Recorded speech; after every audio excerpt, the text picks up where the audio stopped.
Bonsoir à tous, bonsoir à toutes, bienvenue dans CSP Time numéro 28 que nous passons cette semaine avec notre invitée Lucienne Berthieu-Poirot, ancienne membre de l'équipe de France de basket et puis du LABC, de FETIA, notamment dans la région. On va parler avec elle durant ce quart-temps de son parcours, de toutes ces petites choses qui ont marqué sa carrière.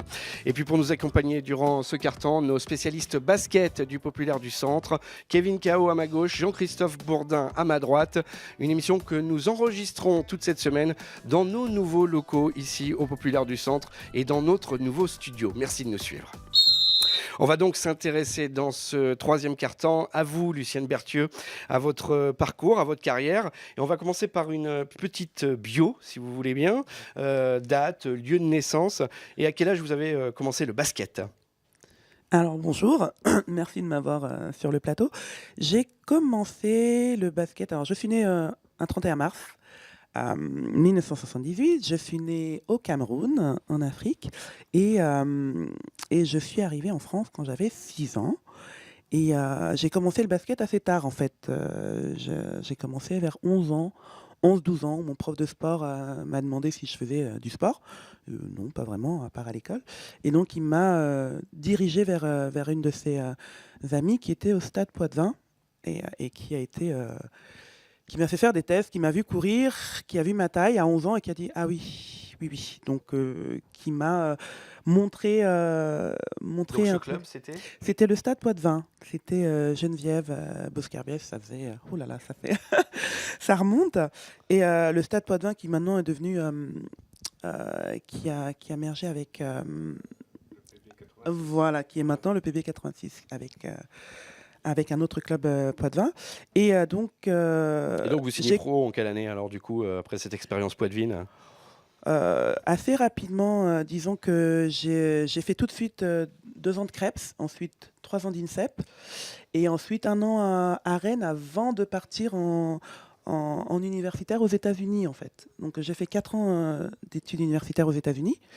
J'ai été drafté là-bas en 2002 et je suis revenu jouer. Mon premier club européen a été avec Aix-en-Provence en 2002.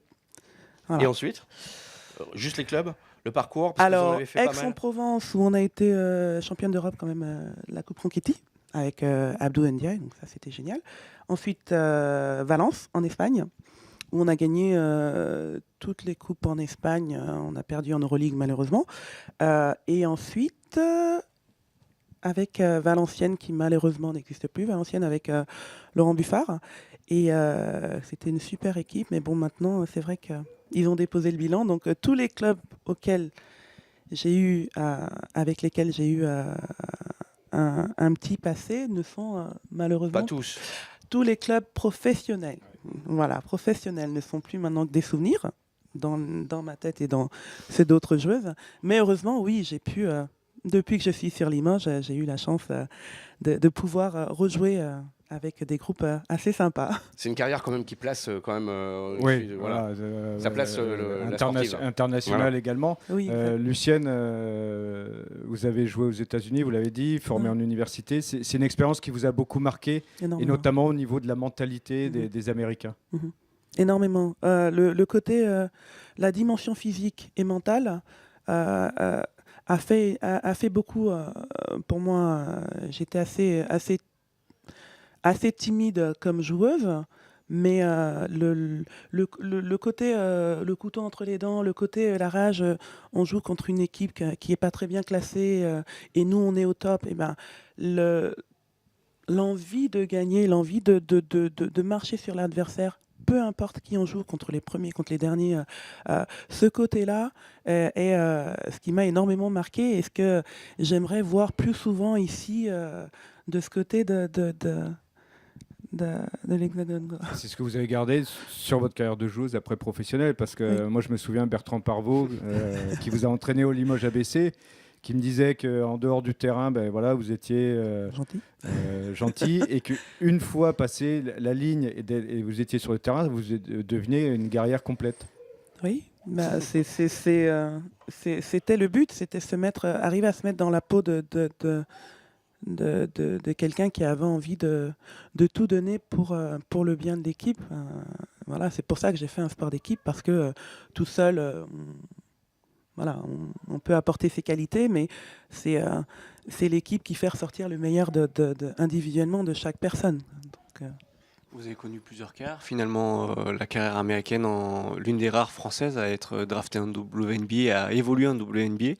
La carrière européenne, où vous avez cette stat incroyable, où chaque année, vous avez gagné un trophée, championne de France, championne d'Espagne et vainqueur d'une Coupe d'Europe, avec 3 clubs différents. Et après, vous pouvez nous dire un petit mot sur cette carrière en Limousin, où vous êtes installé auprès de votre mari, où vous avez vous avez connu plusieurs arrêts aussi. Vous avez arrêté, vous avez repris au LABC, vous avez arrêté, vous avez repris à Fétia, vous avez arrêté, vous avez repris à la Saint-Louis de Gonzague. Voilà. Vous pouvez nous parler un peu du Limousin, de ces carrières, de ces 3 clubs limougeaux auviennois, on va dire. Oui, avec plaisir. Alors, jusqu'à 2005, en fait, jusqu'à ma dernière année professionnelle, j'avais l'impression de faire mon métier, de jouer au basket, mais ça n'était pas encore devenu une passion vraiment. Je ne m'étais pas rendu compte à quel point c'était une passion, en fait. Et quand j'ai arrêté pour me marier et pour avoir mon premier enfant, après, je me suis dit, ah oui, quand même, ça manque. Ça manque. Qu'est-ce que je peux faire? Donc forcément, je me suis vu proposer par Jean-Paul Robert de revenir pour les aider et dans le marketing du club et évidemment sur le terrain. Et je me suis dit, pourquoi pas, en termes de reconversion, c'était pas une mauvaise idée.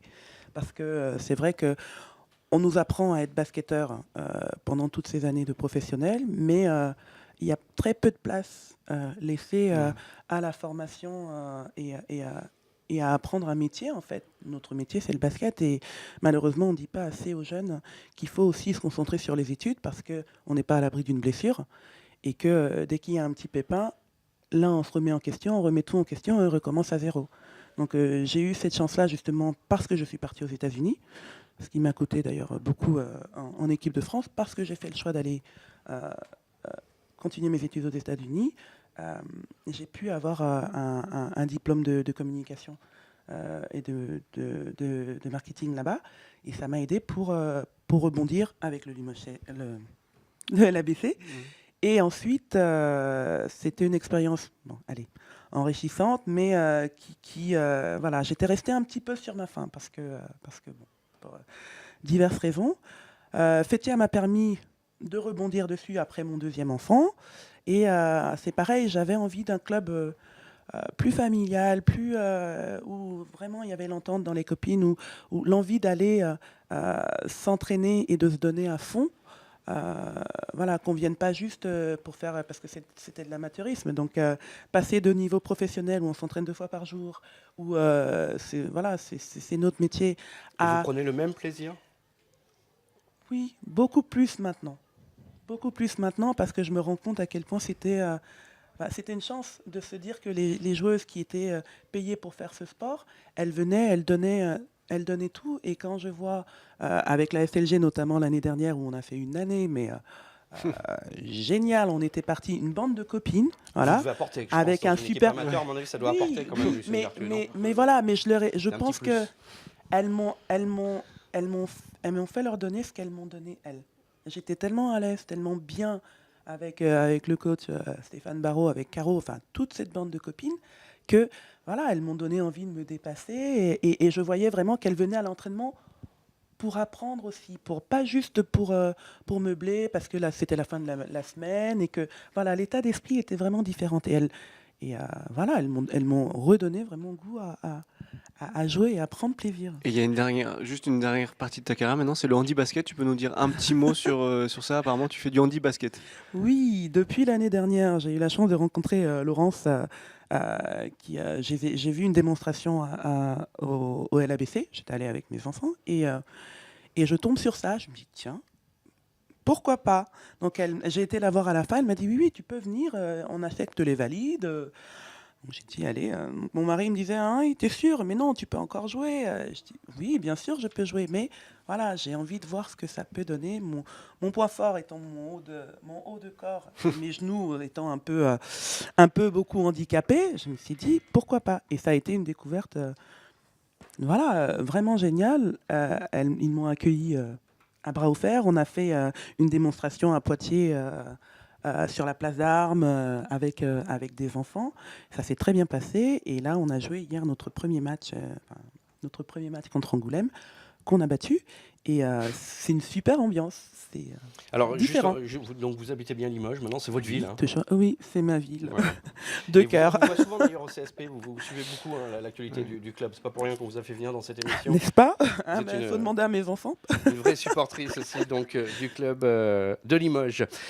Merci de nous avoir suivis. C'est la fin donc de ce 3e quart-temps de CSP Time. Merci messieurs, dames. On vous donne rendez-vous donc sur le site internet lepopulaire.fr pour retrouver cette émission et puis sur la page Facebook Le Populaire pour laisser vos commentaires. Merci de nous avoir suivis et on vous donne rendez-vous pour le 4e quart-temps.